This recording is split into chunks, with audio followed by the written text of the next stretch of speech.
بله تماشاوان نهجات دما داویده برپرسین حسده هر وها برپرسین پیاده دیار دکن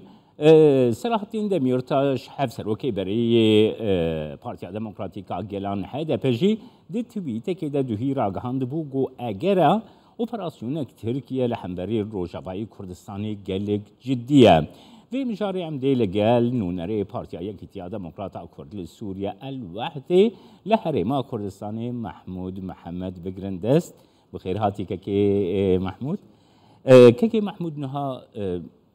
برپرسین حسده هر وها آلین HDP باکوری کردستانی دست نشاند کنکو اگر اپراسیون ترکیه لحنبری روجاوای کردستانی طایبه تیجی کوبانی گلگ زیده بویه نرخاندنا تبگرن براستي يعني تشتكي غريب دينا لهر وقت نزيك دبي مهاش الشاه البجارتنا قفين أردوغان خارتر دبن وزيد دبن تشتك السياسة دا تبيجي أفانا نابي نينا وتشتكي رأسا بيجي أريجي نابي ليه بقناعتي ما قال لك محاولات كرن كو بريا دمها جي كو اپروسیونک بجری بکاربینه لنا امریکان ردای دا و روسا ردای و حتی جوات و سود شیجی او مجال ندا کو ضرباس به المترسيك زور هيا يعني اردوغان جبو كان به سرب كبد هالبجارتني مها شاشادا آماده چبكي كي قرباني هرن تبي ابورياوي كتيد بن خطا هجاريه ده تاريخ تركيا دولو ابورياوي ضعيف نموا نغماوي المهم سر جارك دي تركيا سر كرسي ده صلاتي بميني انجو اجرا اوبراسيوني جريداي هالبجارتنين تركيا بقناعتي ما وك دعايه انتخابيه شقره دكي وحتى ايدورو راستا ما ترسيها ديسا قناعه تبلي وادبن حسدبي صلاح الدين دمرتاش ان شاء الله نزيكتين كاتو دم ورد بردانج حبسه ما ترسي هيا ليه بقناعتي ما وكسك وك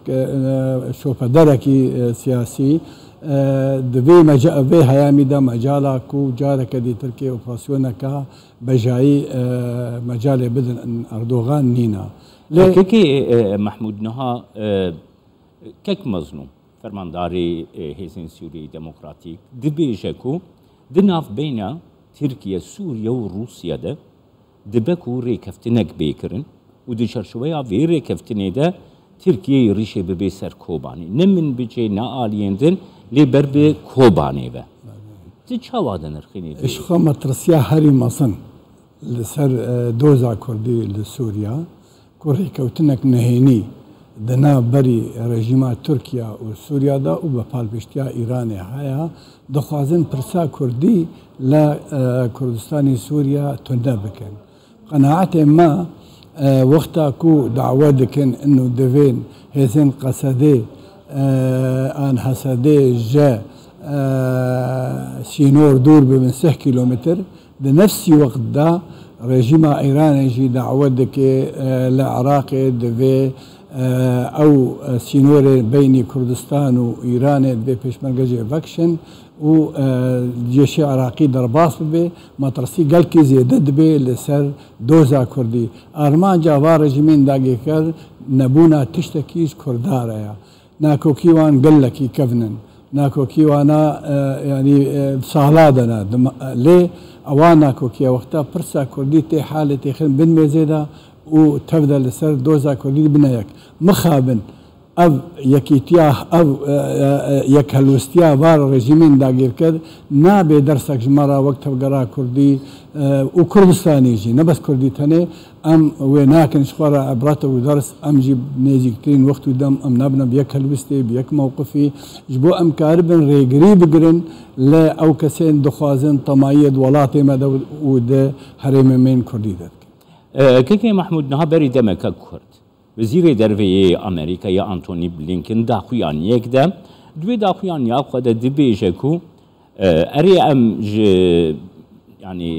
روشا تركيا سكنا تركيا تيدجهن لي اوبراسيونك سربازي دي مترسيا درست بكي لحنبري شري داعشي دي روشا سويلان بخي ناف خطريه كما زنده أمل الدجي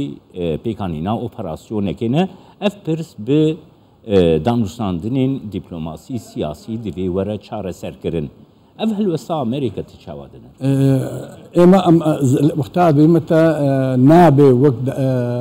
بروباغندا جبوه البجارتني اعتماد سر وتصريحات هذكم انه تم جاري نادن دفي وقتيكو انها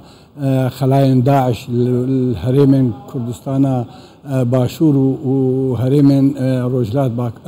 باكور روجلات سوريا زيدا بن وذهبوا شيست كاس قرتن يك امريكا داعش رقي وقرتن اگر اوبراسيون كنو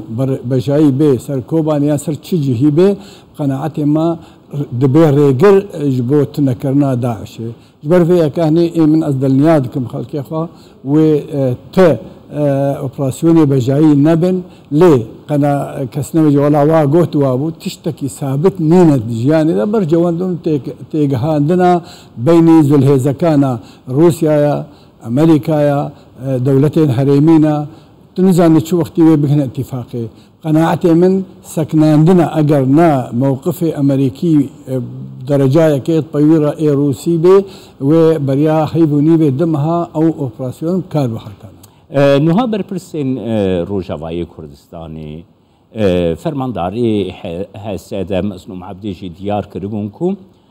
امریکا دوی حلوستکی زلال دوی مجاری ده هبه افسکنا داخویانیا آنتونی بلینکن مروف دکاری بکی حلوستکی زلال بخوینه کو افنا دیجی اپراسیونا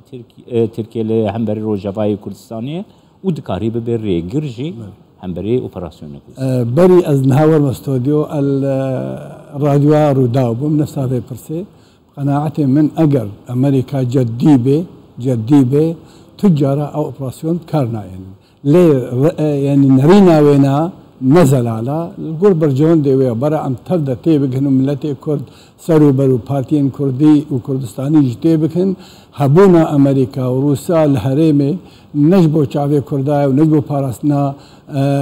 ما في ملتي كرد وكردستانيه جبو برجون دي خوتين مكاريبانا ام وقت تبقرا كردي الهربشه كده ما يكل وستي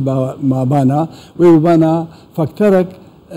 فشاري لسر هرز الهيزة كان انه اجر امجارك دي غدري لكردا بكن بقناعتي ما برجوان دي ما والرجلات نافين تكهر كيكي محمود نها مجارك دنجري داي هل بجارتنين تركيا نها هل بجارتنين تركيا هل بجارتنا كي وصح حساسكو يعني تركيا بيكانينا اوبراسيون كي بلكي دخوازه كو بيلان جات برستيه بلند بك وده البشارتن عنده اف بي بي بنجه هكش بو سركفتناوي ليده همان دميده دنگدرين كرد ده فيه البشارتن ده وكا يك آلي كرتنا حساب كرين يعني مترسيا اوبراسيونه كي نينجي كو اوبراسيونك ببا دنگدرين كرد جي بارتيا دستلاتي يا ايرو زيادة تردور بكمان باوريا من موضوع أردوغان وقت ما برجوا بروباغندا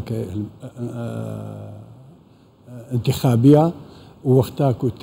بجذبه أوبراسيون الكاربينم تخوازي شوفي نزمة تركان تفدا بالبشت من جيرا وأفيا كاهني وقتها كلام كروغوت فرضا لسر ملتين ما يكرد اندامن ما ايد بارتيا اكابيدا قد يرول بن قد موقف بن وجيرا بيجن كاكو بصا ايدي بصا مخابن ملتي كرد الكردستان باكور حتى انها برول اخوان نراب ودر حقي اب بن بيكرني تركيا وشكين شكدارين و سر اسلام السياسي داقر كرنا عفريني وسريكاني وغريس بي برشافا ويران كرنا قهارتنا ديموغرافية جونا سيدك در حقي ملتي كرد بكارتي و20 مليون كردي ما بيدنجن وقتها هات عفريني ملاي جامعة باكن سورة الفتح انه كانه قاورن كافرين اميهرن وانا فتح بكن ئەوانە هەنێ گەرەکە بەرەڤاژی بێ وەکە سۆڵانی بێ پێچەوانای بێ گەرەکە خۆدی ڕۆڵبانە کاریبانە خۆپێشتندانە هەموو باژارێ تورکنەشین و کوردنەشین ڕابووبانە لە دژی ئۆپراسیۆنە و وا دەست درێژی و ینی عەفرین خراکردنە وێرانکردنە دارێ زەیتونە تەف بڕینە نسبە ڕێژەیە کووردا لە عەفرینێ سەرێ سەدی نۆت و هەفت بوو ئیرۆ سەرێ سەدی سەهجی نەمایە لێ مخابن برایمە ئێک و ما وەک کوردستانی سووریا چل بۆ کوردستانە باشوور بێ کوردستانە تورکیا بێ مە بێ دلی تشتا هاتی سەر ملێ مامە ئاریکاری واکردە و بەی ئەم بێژنەوانە وی کاری بکەنیان بینا بکەن مخابن سەد جاری دی مخابن برایەن مای مەزن دخوازن دەستێ وەردانت نامە دەبکەن و گەرەکە ناحیا دیبلۆماسی ناحیا لۆجستیک ئاریکاریە بەشێ مەژی کردبانە چاوەمە ئاریکاریە بەشێوە سپاسیات دەکەم کەکەی محمود محەممەد نوونەرەی پارتیا یەکیتیە دەموکراتا کورد لە سووریە و الوحدة لحريمة كردستاني قوت ميباني سپاس بو وجهك وأبدا فدامة أمشي